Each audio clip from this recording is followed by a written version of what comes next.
All right, I apologize for the lag, but we're gonna try to get through this.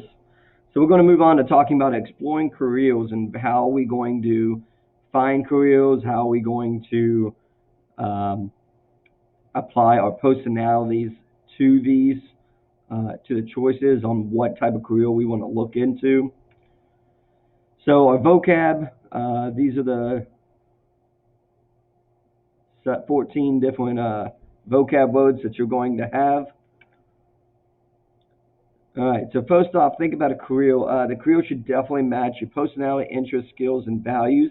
With 20,000 different careers out there, I don't see why you couldn't find something that would fall into one of those four categories. Because when you're good at something or you like something, uh, you typically do better at it.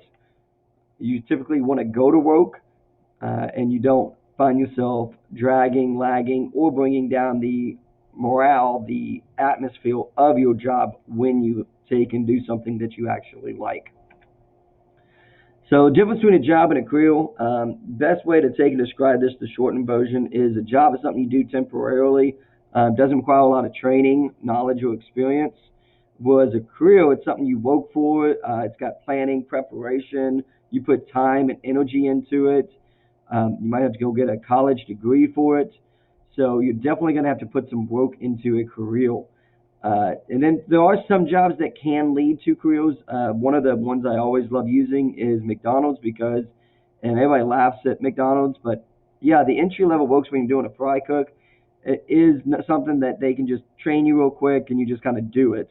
However, if you advance up through and become a store manager or a franchise owner, you will start to see a very large increase in pay, benefits, and other things that McDonald's offers. So you can advance through a job into a career. All right. According to U.S. Department, most people are going to have 7 jobs before the age of 30, and before they retire at age 65, they're going to have 3 different careers.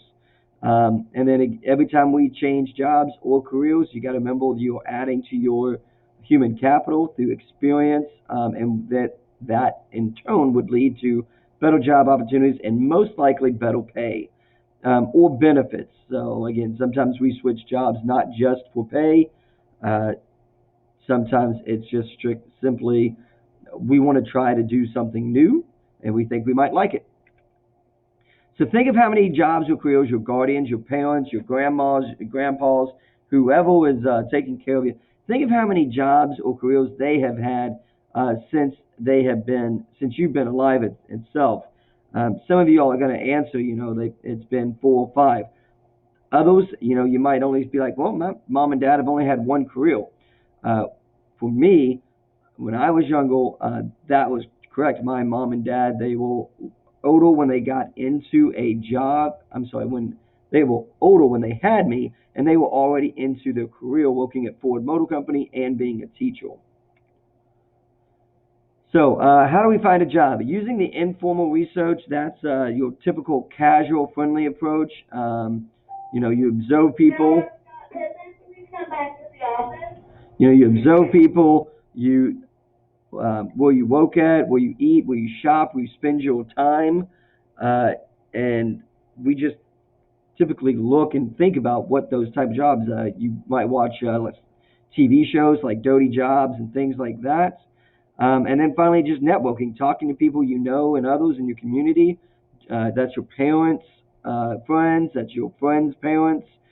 It could be, somebody you just work with at volunteering to get that networking under your belt so that you can start finding out where people are working at. And that also could lead you to a career or job by just knowing somebody when they hire you. So, how many relatives or parents, friends have jobs in the field you're interested in? So, I want you to think about the friends and the parents, friends, and those type of people. How many of those people have a job or a career in a field that you might be interested in, whether that's construction or whatnot? That's what I want you to kind of think about on this question here. All right, so using formal research, this is when we actually investigate the career facts. We typically um, go through some type of research, whether that's my class, um, and we start looking at the various different career clusters. Career clusters are a group of occupations that are related. So you can't just, so science would be a career cluster, and then biology, chemistry, health, all that stuff would fall under the science um, career cluster. And then again, you can look for anything with entry level, otherwise known as low level jobs, or professional levels, which is your high level careers, which typically require a particular degree. So there's 14 different career interests, and you can kind of read through them. We're going to be looking at this again. You don't have to write these down for obvious reasons, because you go to the website and you know what these are. All right, so which career cluster interests you? So going back to that previous slide by rewinding the video real quick, which career cluster do you think would be something you would be interested in? All right, so information you would want to know. These are the things that you want to take and start looking at, the job title and the summary of what the job does, so the job duties and the general job description. What educational trainings you're going to need, what type of skills you're going to need, what the pay is for each one of those. And again, it will be the average pay. Sometimes it's less, sometimes it's more, depending on what state you're in, and we'll get into that later on. The projected outlook, how many jobs are they projecting in the future? And then finally, the work environment. Are you going to be in a slow or fast pace? Is it going to be quiet, noisy? Are you going to be indoors, outdoors?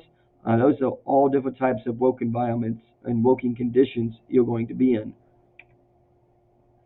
And then here are just the levels of education with some examples. So in order, high school diploma, GED, proficiency certificates, associate's degree, bachelor's, master's, a doctorate, and then you have some education specialists. All right, gathering information about a career. Make sure we're using the internet, and specifically the Department of Labor. And that would be the Occupational Outlook Handbook. We're going to use this for our research. ONET database is another one, and then you can kind of read through the different things that they have and offer.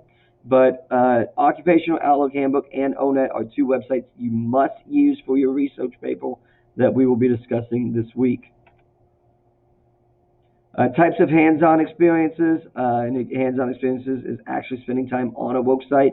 You can do career shadowing, part-time work, or temporary work.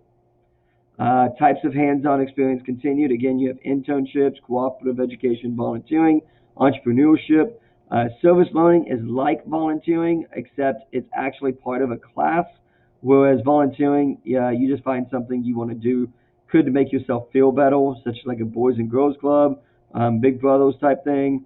So that would be your volunteering. All right, so what is the difference and what are the similarities? Use this slide to sit there and talk about your volunteering and service learning, part-time versus temporary work, cooperative education versus an internship. And you can go back through and look at the slides to help you answer any of these differences and similarities.